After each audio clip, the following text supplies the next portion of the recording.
जुलाई के महीने में यमुना द्वारा भयंकर तबाही मचाई गई।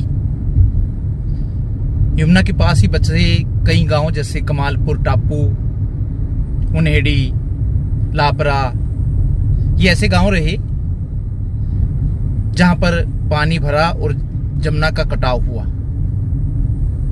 तो आज हम उसी जमुना को देखने जा रहे हैं कि अब वो अपने विकराल रूप में है या शांत हो चुकी है, क्योंकि जब उसमें पानी आता है तो वो पानी भयंकर तबाही लेकर आता है।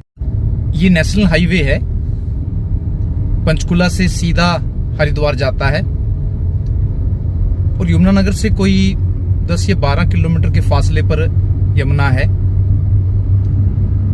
तो चलिए नेशनल हाईवे से ही चलते हैं देखने, और आज हम आपको यमुना को दिखाएंगे। ये टोल नाका है और यहां से उत्तर प्रदेश का बॉर्डर शुरू हो जाता है।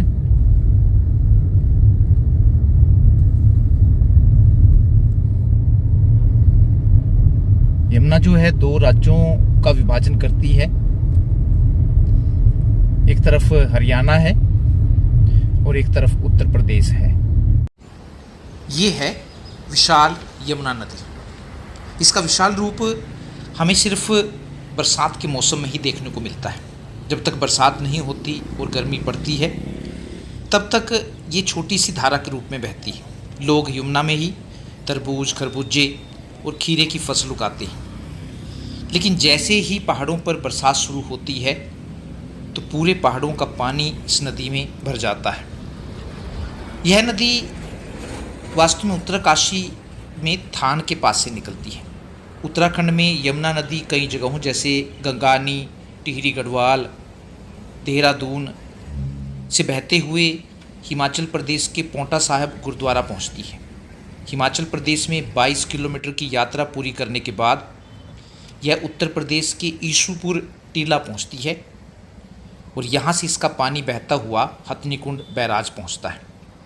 जब हथनीकुंड बैराज से पानी छोड़ा जाता है तो यह यमुनानगर, करनाल, पानीपत, सोनीपत होते हुए दिल्ली के नौगजा पीर, मजनू का टीला, निगम बोध घाट से होता हुआ फिर से उत्तर प्रदेश में पहुँचता है और इसके बाद प्रयागराज, जिसे पहले इलाहाबाद के नाम से जाना जाता था, के पास प्रयाग त्रिवेणी संगम में जाकर गंगा में विलीन हो जाता है।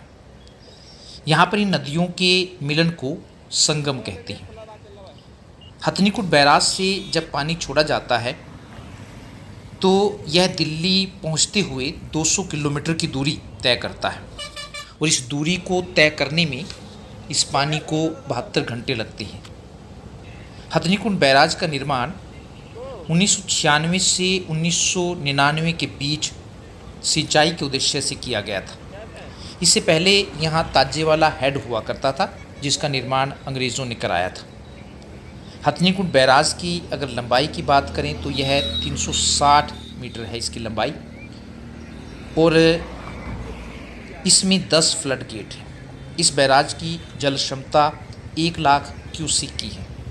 इसलिए बैराज में जब भी इससे ज़्यादा पानी इकट्ठा होता है तो इसे यमुना नदी में छोड़ दिया जाता है।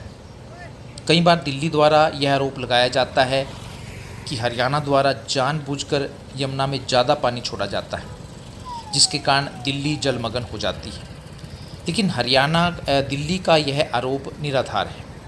यदि ज़्यादा पानी को यमुना नदी में नहीं छोड़ा जाएगा तो इससे बांध टूटने का खतरा पैदा हो जाएगा, क्योंकि बांध की जल क्षमता केवल 1 लाख क्यूसिक की है। जब बैराज में कम पानी होता है तो इसे पश्चिमी यमुना नहर में छोड़ा जाता है। यह नहर हरियाणा के 7 जिलों भिवानी, हिसार, जींद, रोहतक, सोनीपत, करनाल, अंबाला की सिंचाई ज़रूरतों को पूरा करती है। इस बार यमुना नदी में जो बाढ़ आई उसने लोगों को 1978 में आई बाढ़ की याद दिला दी। 45 साल के बाद यमुना नदी ने अपना रौद्र रूप, एक भयानक रूप लोगों को दिखाया। लोग भूल गए थे कि नदी में कभी इतनी बाढ़ भी आ सकती है। उनको लगने लगा था कि नदी शांत हो गई है। इसे लोगों ने नदी के अंदर ही घर बनाने शुरू कर दिए थे। तो जब नदी के अंदर घर बनाएंगे तो यमुना नदी उन घरों को तो नष्ट करेगी ही। सावधान रहिए।